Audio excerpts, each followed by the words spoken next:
That night, the wind carried a whisper that no one could explain. The stars hid behind a thick curtain of clouds, and the moon, pale and trembling, looked down on a path that led deep into the heart of the jungle. It was not a night for the timid, not a night for wandering souls, yet one girl walked, barefoot and alone, her lantern flickering in the darkness.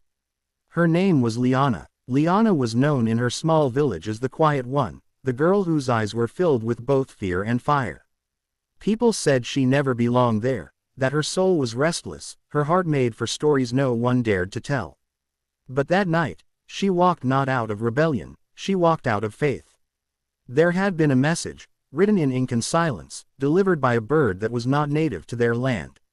It carried a note sealed with a symbol, a crescent moon wrapped in thorns.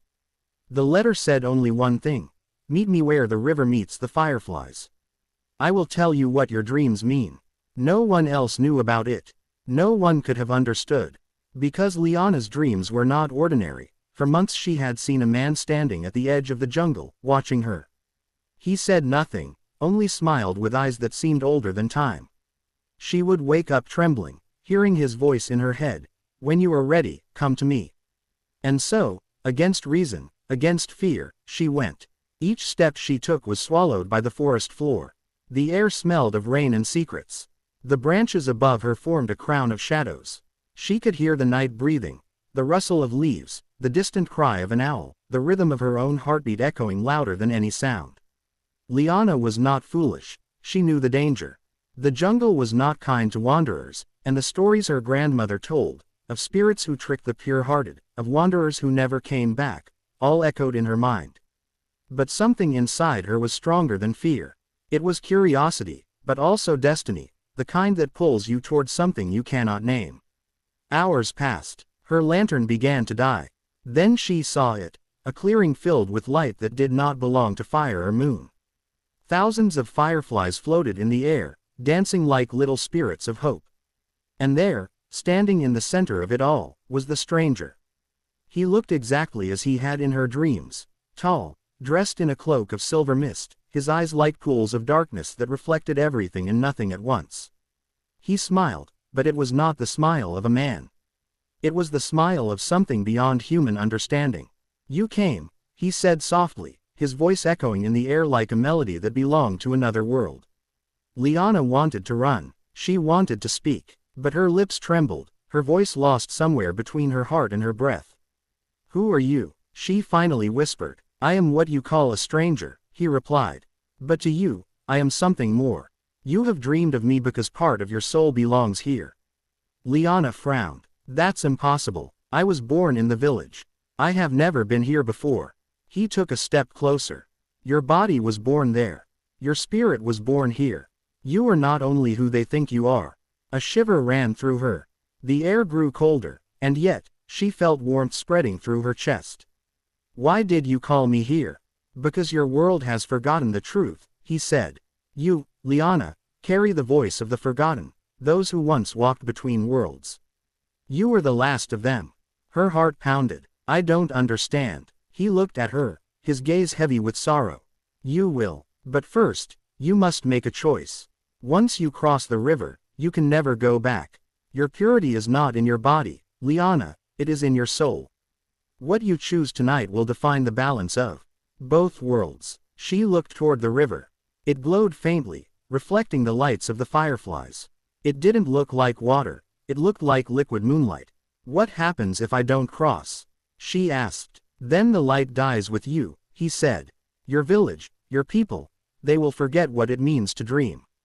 Liana stood frozen. She wanted to scream that it wasn't fair. That she was just a girl. That she didn't ask for any of this. But deep inside, something stirred. A memory, faint and distant, of standing in this same clearing long ago, watching another version of herself step into the water. The stranger extended his hand.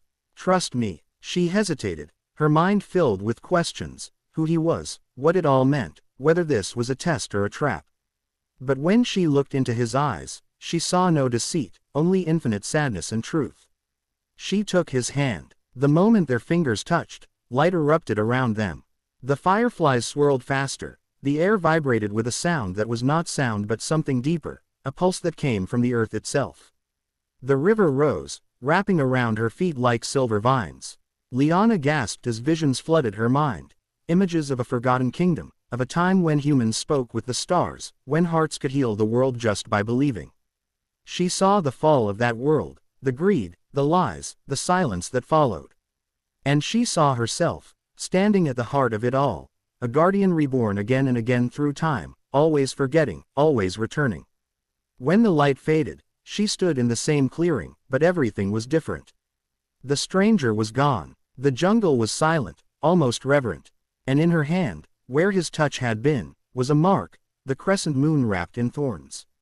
She understood then. The message was never about him. It was about her. Liana walked back through the forest, her lantern long extinguished, yet the path ahead glowed softly beneath her steps. She was no longer afraid of the dark, because now, she carried the light within her. When she returned to the village at dawn, people gathered, whispering in disbelief. They had heard the howls of beasts in the night, seen the sky flash with strange colors, and believed she had perished. But she stood before them, calm, radiant, her eyes no longer the same. Her grandmother was the first to approach. "Child, where have you been?" she asked, trembling. Liana smiled faintly. "Where I was meant to go." The old woman saw the mark on her hand and gasped. Tears welled up in her eyes. "So the stories were true," she whispered. "The light chose you." From that day, Liana spoke little of what happened in the jungle. But those who listened closely to her voice felt something shift in the air. The crops grew greener, the rains came gently, and the village began to heal in ways no one could explain. Children dreamed of stars again. The sick began to recover. The people stopped fighting over small things.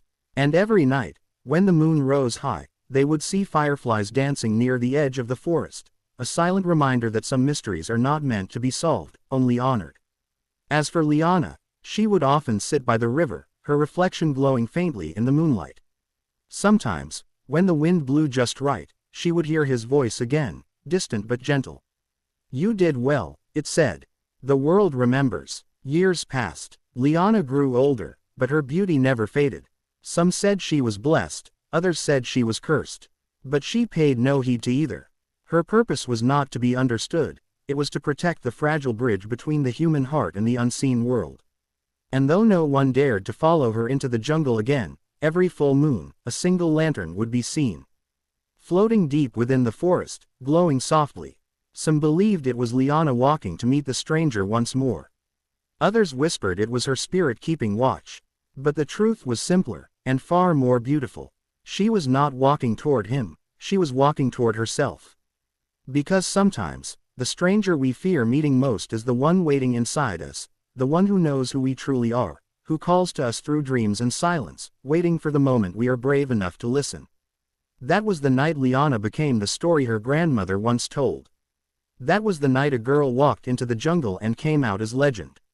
Her courage became a whisper that traveled through generations, a story told by mothers to daughters, by lovers to each other in quiet moments. Once, there was a girl who went into the jungle alone to meet a stranger, and came back with the light of the world in her heart. And if you stand by that same river on a moonless night, you might still hear her footsteps, soft as the wind, reminding you that bravery is not the absence of fear, it is the choice to keep walking, even when the path disappears. So when life feels dark, when you are lost and trembling and alone, remember Liana. Remember the girl who went into the jungle, not because she was fearless, but because she believed that some answers can only be found in the dark. That night was not about danger, it was about destiny. Because every soul, at least once in life, must go into its own jungle, to face the stranger that lives within, to reclaim the light that was lost, to remember that even the purest heart can hold the power of 1,000 suns. Liana's story is not just hers. It is ours. It is a reminder that courage often comes quietly, that faith is born not in daylight but in shadow, and that sometimes, you must lose yourself completely to find who you truly are. And so, as the jungle breathes and the world sleeps, her voice still echoes through the trees. Do not fear the night. The light is waiting inside you.